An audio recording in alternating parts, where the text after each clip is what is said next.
আসসালামু আলাইকুম প্রিয় শিক্ষার্থী বন্ধুরা। একটু কমেন্ট করলে ভালো হয় যে আমাকে শোনা যাচ্ছে কিনা। আজকে আমরা ডিপ্লোমা ইন ইঞ্জিনিয়ারিং ইলেকট্রিক্যাল বিভাগের জন্য দ্বিতীয় পর্বের একটা সাবজেক্ট ইলেকট্রিক্যাল অ্যাপ্লায়েন্স, যেটা গত দুইটা ক্লাস আমরা শেষ করেছি। আজকে 3 নম্বর ক্লাসে সবাইকে স্বাগতম। আমি তোমাদের সাথে থাকব Mofizul Islam, instructor electrical department, Dhaka polytechnic institute. তাহলে চলো বন্ধুরা, আমরা এখন আমাদের আজকের আলোচনার বিষয়ে চলে যাই। আজকে আলোচনার বিষয়ে তোমরা চিত্র দেখলেই বুঝতে পারতেছো, আমরা অধ্যায় 3 নিয়ে আলোচনা করব। অধ্যায় 3 এর বিষয়বস্তু হচ্ছে ইলেকট্রিক হিটার। এই শব্দটা তোমরা সবাই পরিচিত। তারপরও আমি হালকা কিছু আহ, ভূমিকা বলতে চাই, যেখানে আমরা গত ক্লাসগুলোতে বলে আসছি যে ইলেকট্রিক হিটার এর মূল অংশ সেটা হচ্ছে হিটিং এলিমেন্ট। এই হিটিং এলিমেন্টটা নাইক্রোম তারের তৈরি হয়, যেটা খুব সহজে গরম হয়ে যায়। এই হিটিং এলিমেন্ট তাপ রেডিয়েশনের মাধ্যমে কোনো স্থানকে উত্তপ্ত করতে পারে। আবার কোনো কোনো হিটিং এলিমেন্টের ক্ষেত্রে উৎপন্ন তাপকে পরিবহন বা পরিচালন এবং বিকিরণের মধ্য দিয়ে ছড়িয়ে থাকে। তাহলে কোনো একটা রুম বা কোনো একটা জায়গাকে আমরা যদি গরম করতে চাই, উত্তপ্ত করতে চাই, তাহলে আমাদের ইলেকট্রিক্যাল হিটারের কোনো বিকল্প নাই। তাহলে এখানে কি কি থাকে? একটা হিটারের মধ্যে আমরা প্রথমেই বলছি যে একটা হিটিং এলিমেন্ট থাকে। এই হিটিং এলিমেন্টটি একটি গোলাকার পোর্সিলিন টিউবের উপরে চক্রাকারে পেঁচানো থাকে। এরপর ব্লোয়ার বা অন্য কোনো রিফ্লেক্টরের মাধ্যমে তাপকে রুমে বা যেখানে আমার গরম দরকার সেখানে ছড়িয়ে দেওয়া হয়। পানি গরম করার ক্ষেত্রে হিটিং এলিমেন্টে একটি ধাতুর টিউবের মধ্যে ইনসুলেটিং অর্থাৎ অপরিবাহী পদার্থ গুঁড়া দ্বারা পরিবেষ্টিত থাকে। এই অপরিবাহী পদার্থের মধ্য দিয়ে কারেন্ট প্রবাহিত হয় না, কিন্তু এটা তাপকে আহ, পরিবহন করতে পারে। এর সাথে সাথে তাপমাত্রা নিয়ন্ত্রণের জন্য আমরা আগেও বলছি যে একটা থার্মোস্ট্যাট থাকে। এই থার্মোস্ট্যাটের মাধ্যমে আমরা তাপমাত্রা নিয়ন্ত্রণ করতে পারি। তাহলে চলো আমরা দেখি আসলে আজকে আমাদের মূল আলোচনার বিষয়ে কি কি জিনিস আছে। তোমাদের যে সাবজেক্ট, এই সাবজেক্টে সিলেবাসে অন্তর্ভুক্ত যে সমস্ত টপিকস আছে সেগুলো একটু আগে দেখে নিই। প্রথমেই আছে define electric heater, list different type of electric heater, identify different parts of room heater, surface heater and water heater, list the possible faults and their causes and remedies of an electric heater। আমরা একটু বাংলাতেই দেখি। আজকে আমরা আমাদের আলোচনা থেকে কি কি শিখতে পারবো। আজকে আমাদের আলোচনা থেকে আমরা ইলেকট্রিক হিটার বলতে কি বোঝায়, এখানে এটা কিছু আলোচনা করা হবে। ইলেকট্রিক হিটারের যে প্রকারভেদ আছে, ইলেকট্রিক হিটারটা কত ধরনের হইতে পারে, এটা সম্পর্কে আমরা আলোচনা করব। এরপরে এই বিভিন্ন প্রকারভেদের মধ্যে মাত্র আমাদের সিলেবাসে রুম হিটার, সারফেস হিটার বা স্পেস হিটার এবং ওয়াটার হিটার, এদের অল্প কিছু আলোচনা, একেবারে বিস্তারিত আলোচনা নয়। জাস্ট আমরা দেখব যে কোনটা কি কি অংশ নিয়ে তৈরি আছে, এই অল্প কিছু জিনিস আমরা দেখব। এরপরে আমরা একটা ইলেকট্রিক হিটারের সম্ভাব্য কি কি ত্রুটি হইতে পারে, তার কি কি এবং কারণ কি কি হইতে পারে ত্রুটিসমূহের, তার সেই সাথে আমরা কিভাবে এগুলাকে সলভ করতে পারি আমাদের, অর্থাৎ ফল ফাইন্ডিংস, যেটা আমরা এক কথায় বলি যে ইঞ্জিনিয়ারদের কাজ, যেটা যে একটা বস্তু যখন নষ্ট হয়ে যায় বা কাজ করে না, তখন সেখান থেকে ফল ফাইন্ড করে সেটাকে আবার নতুনভাবে সারিয়ে তোলা, দ্যাট ইজ মেনটেনেন্স করা। এই সম্পর্কে আমরা বিস্তারিত দেখার চেষ্টা করব। প্রথমেই আমরা দেখি যে ইলেকট্রিক হিটার্স। এখানে একটু লম্বা চূড়া ইংরেজি আছে, যদিও দেখে অনেকে ভয় পেয়ে যেতে পারে। তো আমি মনে করি যে এখানে ভয় পাওয়ার কোনো কারণ নেই। যে তারপরও আমি বলে দিচ্ছি যে electric heater is a product of electric heat. এটা একটা ইলেকট্রিক হিট অর্থাৎ ইলেকট্রিক তাপ তৈরি করার যন্ত্র। এখানে বলছে there are various models in small range, মানে ছোট ছোট আকৃতির অনেকগুলো মডেল রুম হিটার বা ইলেকট্রিক হিটার পাওয়া যায়। Low voltage model, low wattage model, sorry, কম ওয়াট, ইলেকট্রিক্যালে যে পাওয়ার গ্রহণ করে সেটাকে ওয়াট বলি আমরা সাধারণত, সেটার কম ওয়াট। এবং এটা এই থার্মোস্ট্যাট, যেটা আমরা একটু আগেই বলেছি যে থার্মোস্ট্যাটের মাধ্যমে নিয়ন্ত্রণ করা হয়। তারপরে আমরা যেটা দেখি যে সেটা হচ্ছে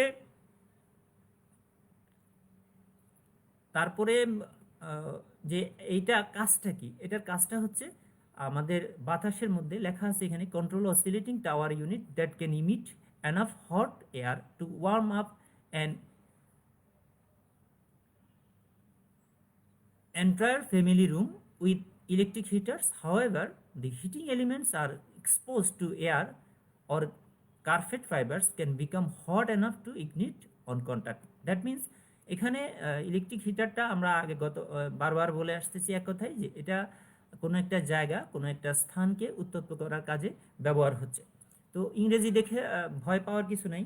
আমরা বাংলাতে এটা একটু দেখার চেষ্টা করি। এখানে আরও সহজভাবে আমরা বলার চেষ্টা করছি যে ইলেকট্রিক হিটারটা আমরা যদি আমাদের ইলেকট্রিক্যাল ভাষায় বলতে যাই তাহলে ইলেকট্রিক্যাল হিটারটা কী জিনিস এটা আমরা বলতে পারবো।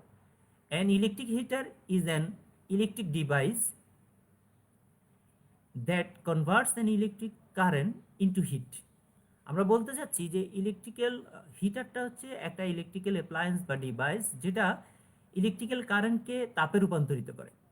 The heating element inside every electric heaters is an electrical resistor. আমরা হিটিং এলিমেন্ট যেটা আছে সেটা প্রত্যেকটাতে আমরা রেজিস্টরকে হিটিং এলিমেন্ট হিসেবে ব্যবহার করছি। And work on the principle of Joule heating, যেটা আমি প্রথম ক্লাসে বলেছিলাম যে জুলের তাপীয় সূত্র অনুসারে এখানে তাপ উৎপন্ন করে। বাংলাতে যদি আমরা আরও সহজভাবে বলতে যাই, ইলেকট্রিক হিটার একটি তাপ উৎপাদনকারী অ্যাপ্লায়েন্স যা হিটিং এলিমেন্ট দ্বারা তাপ রেডিয়েশনের মাধ্যমে কোনো স্থানকে উত্তপ্ত করে। এখন আমরা দেখি যে ইলেকট্রিক হিটার কত প্রকার হইতে পারে। ইলেকট্রিক হিটার আমরা মূলত এখানে দেখানো হয়েছে 4 প্রকার। তার মধ্যে প্রথম যেটা আমরা বলছি যে স্পেস বা সারফেস হিটার, এটা সম্পর্কে আমরা পরে আলোচনা করব। 2 এবং 3 ওয়াটার হিটার এবং লিকুইড হিটার, এই দুইটা আমার কাছে যেটা মনে হয় যে ওয়াটার এবং লিকুইড দুটোটা অনেকটা একই ধরনের জিনিস। ওয়াটার বলতে শুধু পানিকে বোঝাচ্ছে, আর লিকুইড বলতে পানি ছাড়া অন্য যত ধরনের লিকুইড হইতে পারে, এটার ভিতরে পানিও আসতে পারে, তো সব কিছুকেই বোঝাচ্ছে। আর গ্যাস হিটার যেটা এখানে বলা হচ্ছে, এটা আমার মনে, যদিও এটা বইতে আছে, আমাদের বাংলা বইগুলোতে দেওয়া আছে, কিন্তু আমার কাছে যেটা মনে হয় যে গ্যাস হিটার এটা কোনো ইলেকট্রিক হিটার না, এটা মূলত গ্যাসকে বার্ন করা হয়। আমাদের যে ন্যাচারাল গ্যাস আছে ওই গ্যাসকে বার্ন করে একটা হিটিংয়ের ব্যবস্থা করা হয়। পাশে একটা চিত্র, এই যে এখানে একটা চিত্র দেখানো হয়েছে যে গ্যাসকে বার্ন করে এটা উত্তপ্ত করার একটা প্রক্রিয়া গ্যাস হিটার। তো আমরা এখানে আমাদের ট্রফিক্স যেগুলো আছে, যে স্পেস হিটার, ওয়াটার হিটার, এই দুইটা, আর তার সাথে সাথে রুম হিটার, এই 3টা জিনিস নিয়ে একটু আলোচনা করব। তো তার আগে আমি একটু বলে নিতে চাই যে স্পেস হিটার যেটা, স্পেস হিটিংটা মূলত যেখানে বাতাস সার্কুলেট করা খুব কঠিন, সেক্ষেত্রে স্পেস হিটিংটা ব্যবহার করা হয়। এই যে স্পেস হিটার যেটা আমরা বলতেছি, যেখানে বাতাস চলাচল একেবারেই নেই, সার্কুলেট করা কঠিন, সেখানে আমরা ওই স্পেস ওই জায়গাটুকু হিটিং করার জন্য ব্যবহার করি স্পেস হিটার। আর স্পেস হিটারের অনেকগুলো মেথড আছে, তার মধ্যে অন্যতম হচ্ছে infrared radiant heater, convection heater, fan heater, storage heater, domestic electrical under floor heating, heat pumps. এই বিভিন্ন মেথডের মাধ্যমে স্পেস হিটার বা সারফেস হিটারটা তৈরি করে থাকে। আর বাকি ওয়াটার হিটার এবং লিকুইড হিটার যেটা আছে, এই দুইটা হিটারের মধ্যে যেটা আমরা বলতে পারি যে ওয়াটার হিটার বা লিকুইড হিটারের মধ্যে ইমার্শন হিটার, সার্কুলেশন হিটার এবং ইলেকট্রো হিটার হচ্ছে অন্যতম। তাহলে চলো বন্ধুরা আমরা আরেকটু আগাই। এই ইলেকট্রিক হিটারগুলো আমরা আগে যেগুলো বলেছিলাম মূল প্রধান প্রকারভেদ। আর এই ইলেকট্রিক হিটারগুলো যখন আমরা তৈরি করি তখন এদের কিছু গঠন আছে, মানে এটা কোনভাবে তৈরি, কোন আকৃতিতে তৈরি হবে, এটার উপরে আবার কয়েকটা শ্রেণী বিন্যাস করা হয়েছে এখানে। যেমন এখানে প্রথমেই বলা হয়েছে বোল টাইপ, তারপরে চিত্রে দেখানো হয়েছে বোল বলতে সোজা কথা এখানে অনেকটা এটা গোলাকৃতির, এই জন্য বোল টাইপ। আর রড টাইপ, রড টাইপ বলতে এই যে হিটারের যে অংশটুকু এটা অনেকটা রডের মতো আকৃতিতে দেখতে, এই জন্য রড টাইপ। এখানে কনভেকশন টাইপ। তারপর আমরা দেখতে পারি যে একটু আগে আমরা বলছি যে ইমার্শন হিটার, এই ইমার্শন হিটার এখানে আছে। তারপর স্টোভ টাইপ আছে, যেটা আমরা বাসা বাড়িতে অনেকটা গ্যাসের চুলা জন্য ব্যবহার করে থাকি। এখানে আরেকটা দেওয়া আছে হট প্লেট টাইপ। এখন আমরা আলোচনার আরেকটু আগাই যে আমাদের রুম হিটার। রুম হিটার যেটা বলা হয় সহজ ভাষায়, খুব সহজ ভাষায় যদি বলি, এই ধরনের রুম হিটার ছোট এবং বহনযোগ্য। এতে উৎপন্ন তাপ পরিবহন ও বিকিরণের মাধ্যমে বাতাসে ছড়িয়ে পড়ে এবং রুম গরম করে। হিটিং এলিমেন্ট সিলিন্ড্রিক্যাল ইনসুলেটেড রডের উপরে বসানো থাকে। এই রুম হিটার যেগুলো আছে, এই রুম হিটারগুলা আমরা আবার আমি বলতেছি এগুলো খুব ছোট এবং এটা আমরা খুব বাসা বাড়িতে খুব ব্যবহার করি। এবং এগুলা রুমকে সাধারণত গরম করার জন্য শীতকাল যখন আসে তখন ছোট একটা রুম, খুব বড় পরিসর না, ছোট একটা রুমে হিটারটা লাগিয়ে দিলাম তো রুমটা আমার গরম হয়ে যাবে। এখানে এই জন্য রুম হিটারটা ছোট স্পেসে ব্যবহার করা হয়। এখানে আরেকটা নাম এখানে দেওয়া হয়েছে, দেখা যাচ্ছে যে ইলেকট্রিক ফ্যান হিটার বা রুম হিটার, যে নামে বলি না কেন দুইটা হয়েছে একই জিনিস। এখানে আমরা একটু তার বিভিন্ন অংশগুলো দেখার চেষ্টা করব। এখানে এই যে ভিতরে মূল জিনিস যেটা দেখানো হয়েছে, হিটারের মূল অংশ ওই যে নাইক্রোম, যেটা ওয়্যার, আমরা যে হিটিং এলিমেন্ট যেটা একটু আগে বলেছিলাম, এটাই হচ্ছে আমাদের এই মূল অংশ। আর বাকি যতগুলো অংশ আছে এখানে সবগুলো হচ্ছে আমার অক্সিলারি অংশ। যেমন এখানে টার্মিনাল হাউজিং, জাস্ট এলো মেইন, এখানে যেখান থেকে সাপ্লাই যাবে হিটিং এলিমেন্টটাতে, এটা দেখানো হয়েছে। এটা একটা স্ট্যান্ড দেখানো হয়েছে, এটা রবার স্ট্যান্ড যেখানে বসায় দেওয়া, অর্থাৎ একটা মাটি বা সারফেসের উপরে বসানোর জন্য যেটা দরকার। এখানে আবার গার্ড ওয়্যার যেগুলো আছে, গার্ড ওয়্যারগুলোকে লাগিয়ে দেওয়ার জন্য ব্যবহার করা হয়েছে স্ক্রু। আচ্ছা, গার্ড ওয়্যারটা কি আমরা একটু আলোচনা করি। যে গার্ড ওয়্যারটা আসলে মোটা একটা তার, এই যে দেখা যাচ্ছে এখানে মোটা একটা তার বা ধাতব পদার্থের নেট বা জালি। এই গার্ড ওয়্যার হিটিং এলিমেন্টগুলোকে রক্ষা করে এবং সাথে সাথে যেটা করে একটা ধাতব রিফ্লেক্টেড সরাসরি কন্ট্যাক্ট থেকে দূরে রাখে। আমাদের যে ভিতরে হিটিং এলিমেন্ট যেটা আছে, এই হিটিং এলিমেন্টটার বাইরের কন্ট্যাক্ট থেকে আলাদা করে রাখে। এবং এই গার্ড ওয়্যারের অবস্থান যেটা রিফ্লেক্টর বলতে যেটা বাতাসে ছড়িয়ে দেয়, হিটটাকে বাতাসে ছড়িয়ে দেয় এবং হিটিং এলিমেন্টের যে বাহিরের দিকে এটা অবস্থান করে। এবং এটা ফেডেস্টাল ফ্যান, যেটা আমরা এখানে দেখতেছি, এটা ফেডেস্টাল ফ্যানই। এই ফেডেস্টাল ফ্যানের বাহির থেকে যদি কোনো আঘাত না হয় সেই জন্য এটা রক্ষা করার জন্য এই গার্ড ওয়্যারটা ব্যবহার করা হয়। এটা সাধারণত সবসময় স্টিল বা লোহার তৈরি একটা হইতে পারে।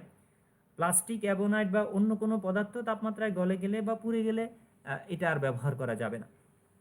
অর্থাৎ গার্ড ওয়্যারের যে বৈশিষ্ট্য থাকার কথা সেই বৈশিষ্ট্য হারাবে, এখন আর এই গার্ড ওয়্যার হিসাবে এটাকে ব্যবহার করা সম্ভব হবে না। আমরা আরেকটু আগাই যে রুম হিটার সাধারণত দুইটা। এখানে একটু সহজেই বোঝানো হয়েছে, দেখানো আছে চিত্রের মাধ্যমে। আমার মনে হয় চিত্রটা দেখলেই বুঝে যাবে, আমার আর বলা দরকার হবে না।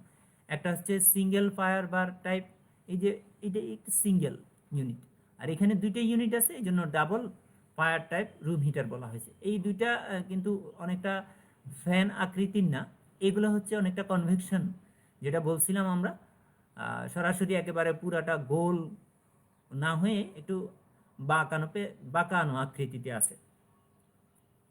এবার আমরা আসি আমাদের surface হিটারে।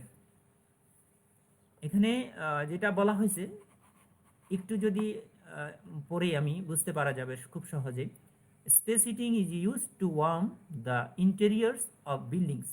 Space heater are useful in place where air handling is difficult, such as laboratories. Several methods of electric space heating are used.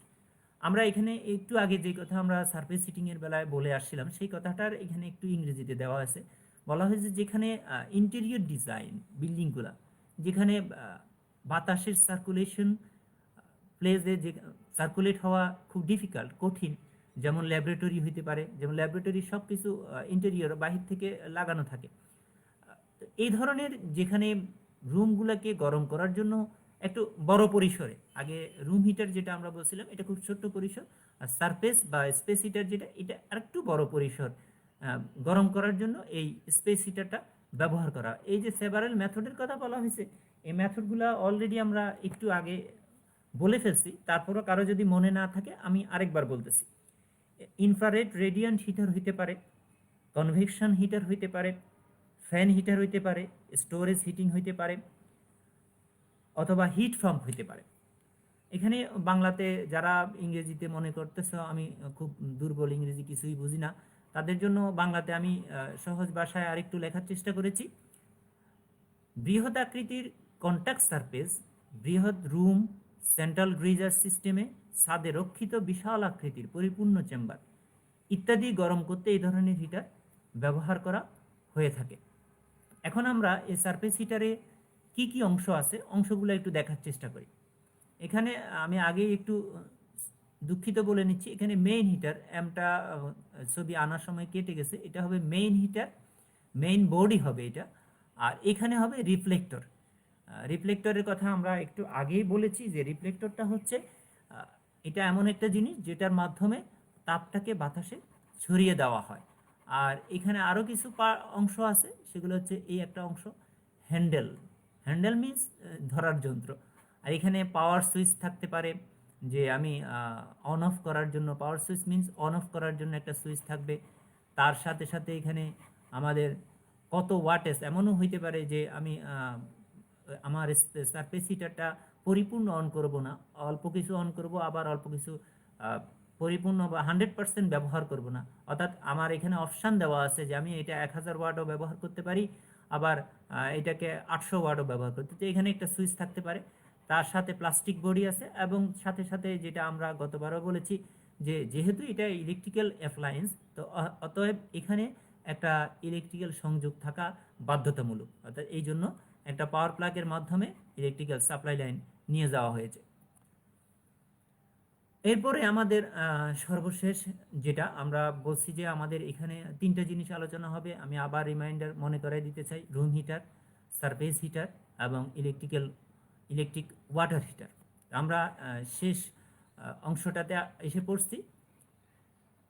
A water heater usually fully automatic, having a storage tank with one or more electrical heating elements and with operating and safety controls.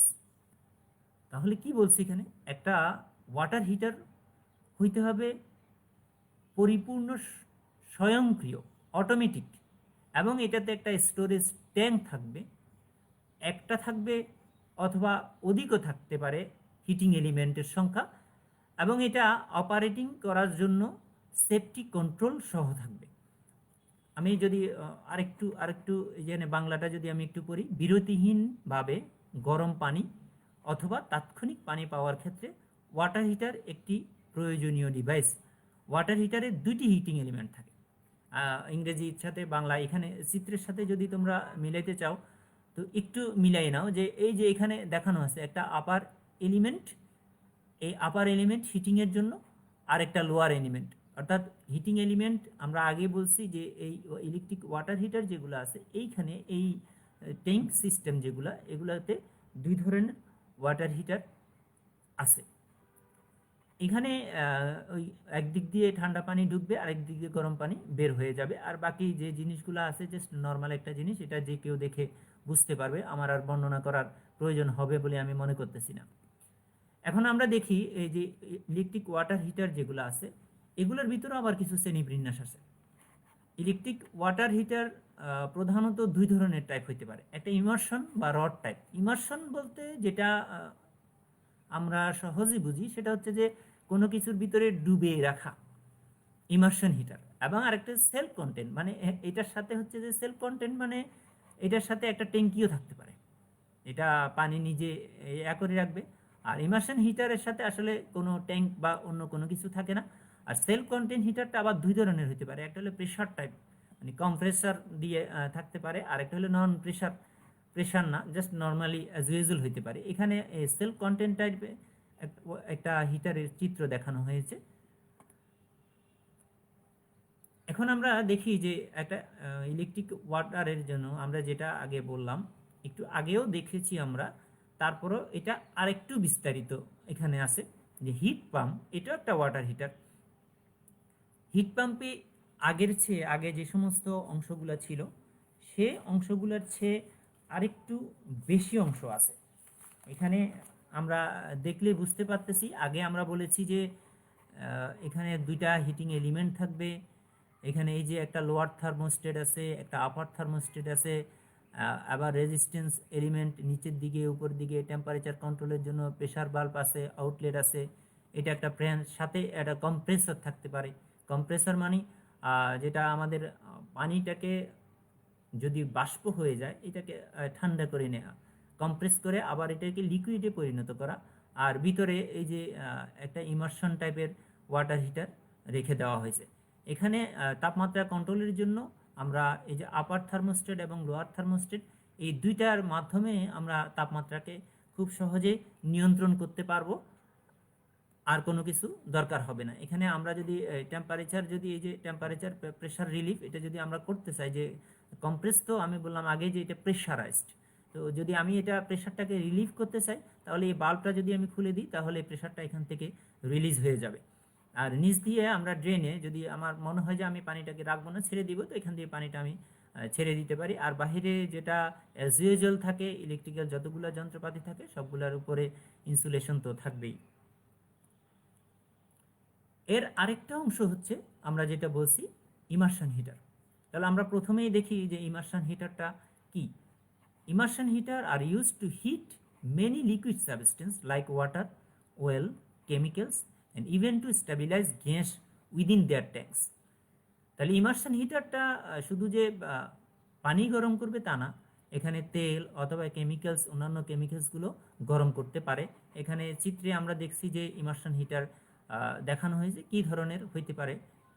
Immersion heater দেখতে দাতব you টাইপের টিউবের মতো, সম্পূর্ণ body Chrome বা nickel coating থাকে, nichrome তারের heating element থাকে। Immersion heater পানিতে ডুবিয়ে পানি গরম করতে হয়। আমি আগেই বলেছিলাম যে ইমার্শন যেহেতু, এটা পানিতে ডুবিয়ে পানিটা গরম করতে হয়। এবং এই ধরনের হিটারগুলা সাধারণত 25 থেকে 1000, সরি এখানে সম্ভবত 250 হবে না, ঠিকই আছে, এখানে 25 থেকে 1000 ওয়ার্ডের মধ্যে সীমাবদ্ধতা থাকে। এখানে আমরা একটু চিত্রের মধ্যে ইমার্শন হিটারের বিভিন্ন অংশ দেখার চেষ্টা করব।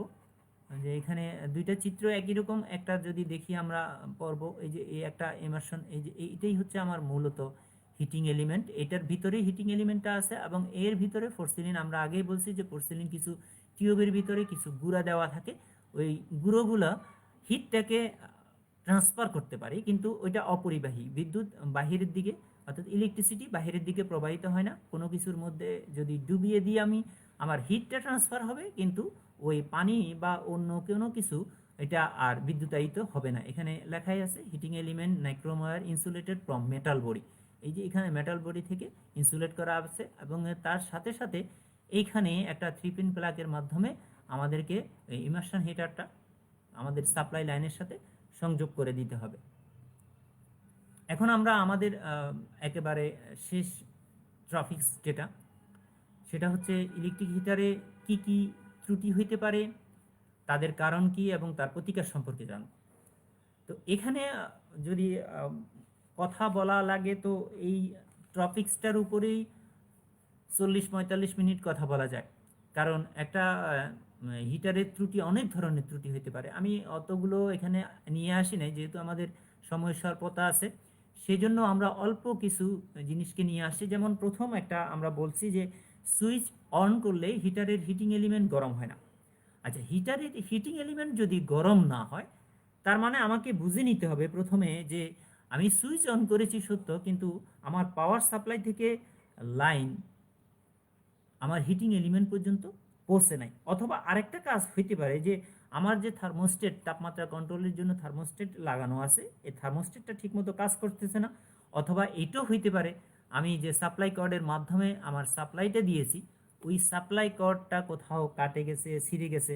অথবা আমি যে সুইচের মাধ্যমে অন অফ করতেছি, অন করতেছি ঠিকই, কিন্তু সুইচটা ঠিকমতো কাজ করতেছে না। তাহলে এটা থেকে উত্তরণ, এই যে সুইচ অন করলে হিটিং এলিমেন্টটা গরম হয় না, এটার প্রতিকার আমরা কিভাবে করব? আমরা যে কয়েকটা কারণ বলেছি, সেই কয়েকটা কারণে আমাকে চেক করতে হবে। চেক করতে হলে আমাকে প্রথম দেখতে হবে যে আমি যে সুইচ অন অফ করতেছি, সুইচটা ঠিক আছে কিনা। তো সুইচ অন অফ করা বা ঠিক আছে কিনা চেক কিভাবে করব? এটা আমরা ইলেকট্রিক্যালে যারা পড়াশোনা করি তারা দুইটা ওয়ে আছে। একটা ওয়ে হচ্ছে আমরা অ্যাবোমিটার, অ্যাবোমিটারে দিয়ে যদি সুইচটার কন্টিনিউটি দেখি, আমরা কন্টিনিউটি দেখি, তাহলে আমরা বুঝতে পারবো যে কখন অফ হচ্ছে আবার অন হচ্ছে কিনা। অথবা আরেকটা ওয়ে আছে টেস্ট ল্যাম্প পদ্ধতি।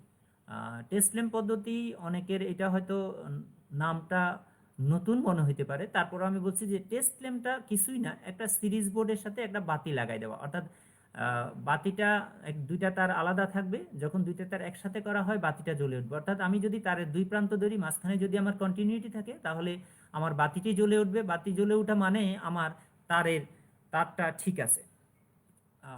তাহলেই এই কয়েকটা চেক করে আমরা যদি কোনো কিছু ফল পাই, সেখানকে আমাকে ঠিক করে দিতে হবে। এখন এরপরে আমার 2 নম্বর ফল্ট হচ্ছে সুইচ অন করার সাথে সাথে ফিউজ পুড়ে যায়। তো ফিউজ কেন পুড়বে? ফিউজ এটা এমন একটা জিনিস যেটা আমরা আগেই জানি নিজে পুড়ে যায়, কিন্তু আমার যে সমস্ত যন্ত্রপাতি ডিভাইস আছে এগুলাতে অক্ষত অবস্থায় রাখে। তো ফিউজ পুড়ে যায়, তার মানে ফিউজ যে পরিমাণ কারেন্টের রেটিং এম্পিয়ারের ফিউজ লাগানো হয়েছে এখানে, সেই এম্পিয়ারের চেয়ে বেশি কারেন্ট এর মধ্য দিয়ে প্রবাহিত হচ্ছে, এই জন্য ফিউজ পুড়ে যাচ্ছে। তার মানে এটা হইতে পারে যে আমার যে হিটিং এলিমেন্ট আছে, হিটিং এলিমেন্টের কোথাও এটা শর্ট হয়ে গেছে। অথবা সাপ্লাই যেটা দিয়ে আমি সাপ্লাই দিচ্ছি, সেই সাপ্লাই কার্ডের কোথাও কোনো একটা শর্ট হয়ে গেছে। তাহলে আমাকে এখানেও সেই সিরিজ ল্যাম্প দিয়ে আমাকে টেস্ট করতে হবে যে আমার হিটিং এলিমেন্ট কোথাও শর্ট হয়ে গেছে কিনা, অথবা সাপ্লাই কর্ড শর্ট হয়ে গেছে কিনা। যদি কোনো কিছু শর্ট হয়ে যায়, তাহলে পরিবর্তনের মাধ্যমে আমাকে ঠিক করে নিতে হবে। এর পরবর্তীতে আমাকে যেটা করতে হবে, হিটারের দাতব বডি ধরলে শক করে। হিটারের দাতব বডি অর্থাৎ যে অংশটাতে বিদ্যুৎ আসার কথা না, সে অংশটা যদি আমি টাচ করি, তাহলে আমাকে শক করে। তাহলে এটা দ্বারা কি বুঝবো? এটা দ্বারা আমাকে বুঝতে হবে তাহলে যে আমার হিটিং এলিমেন্ট যেটা আছে মাঝখানে, যে পোর্সেলিনের যে গুঁড়া, অর্থাৎ যেখানে হাউজিং করে আমি অপরিবাহী পদার্থ যেটা দিয়েছিলাম, যে অপরিবাহী পদার্থগুলা সরে গেছে। তাহলে আমাকে এখানে চেক করতে হবে যে হাউজিংয়ে কোথাও কোনো ভেঙে অপরিবাহী পদার্থটা সরে যেয়ে আমার হিটিং এলিমেন্টটা সরাসরি বডির সাথে হয়ে গেছে, যার কারণে এটা আমাকে শক করতেছে। এরপরে আমি যেটা যে সঠিক তাপমাত্রায় কাজ করে না, তো এটা দেখে সবাই মনে হয় বুঝতে পারছে যে সঠিক তাপমাত্রা ইলেকট্রিক্যাল হিটারে তাপমাত্রা কে নিয়ন্ত্রণ করে?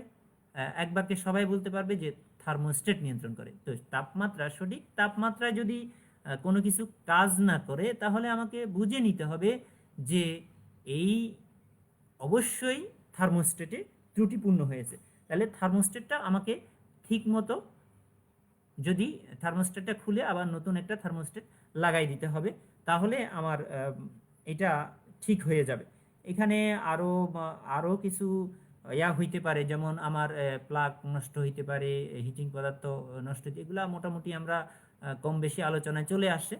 তো আমার একটা সবার কাছে অনুরোধ থাকবে, যারা এখনও পর্যন্ত টেস্ট ল্যাম্প বা সিরিজ বাতি বানানো শিখো নাই, তারা অবশ্যই শিক্ষকদের সহায়তায় পরবর্তীতে যখন আমাদের ক্লাস শুরু হবে, অবশ্যই যে টেস্ট ল্যাম্প বা সিরিজ বাতি বানিয়ে নিবে। এগুলো আমরা দেখতেছি না, এগুলো আমাদের বলা হয়ে গেছে, এগুলো আমাদের বলা হয়ে গেছে। তাহলে আমরা আজকে আমাদের শেষ করার পথে আমরা আবার একটু রিক্যাপ করতে চাই যে আমরা আজকে কি কি বিষয় নিয়ে আলোচনা করেছি। আমরা দেখেছি ইলেকট্রিক্যাল হিটার বলতে কি বোঝায়, ইলেকট্রিক্যাল হিটার কত প্রকার হইতে পারে, তার সাথে সাথে আমরা দেখেছি রুম হিটারের বিভিন্ন অংশের পরিচিতি, স্পেস বা সারফেস হিটারের বিভিন্ন অংশের পরিচিতি, ওয়াটার হিটারের বিভিন্ন অংশের পরিচিতি, তার সাথে সাথে ইমার্শন হিটারের বিভিন্ন অংশের পরিচিতি। প্রিয় শিক্ষার্থী বন্ধুরা, তোমরা ভিডিও সম্পর্কে অবশ্যই মতামত দিবে। তো আমি মনে করি যে মতামতগুলা পজিটিভ হওয়া দরকার, যে আমার কথা বলা বা বোঝানো যদি আরেকটু ইলাবোরেট করা যায়, তোমাদের বুঝতে সহজ হয়, বা কোথাও অথবা করলে, তাহলে আমি পরবর্তীতে যে সমস্ত আমার টিউটোরিয়ালগুলো আসবে সেগুলোতে আরও একটু সুন্দরভাবে বলার চেষ্টা করতে পারবো। পরবর্তী তোমাকে শেষবারের জন্য আবার এটা একটু স্মরণ করাই দিচ্ছি যে পরবর্তীতে তোমরা যদি এই ভিডিওটা দেখতে চাও, তাহলে তোমাদেরকে দক্ষতা বাতায়ন বা skills.gov.bd ওয়েবসাইটটা ভিজিট করতে হবে। তো সেই জন্য আমরা একেবারে আজকে আমাদের টিউটোরিয়ালের শেষ প্রান্তে চলে আসছি। তো সবাই, আল্লাহ পাক এই পরিস্থিতিতে সবাইকে ভালো রাখুক, সুস্থ থাকুক, আগামী ক্লাস আসা পর্যন্ত, এবং সবাই যারা অসুস্থ আছে তাদেরকেও আল্লাহ পাক সুস্থতা দান করুক, এই প্রত্যাশায় আজকে আমার ক্লাস এখানেই শেষ করছি। আল্লাহ হাফেজ।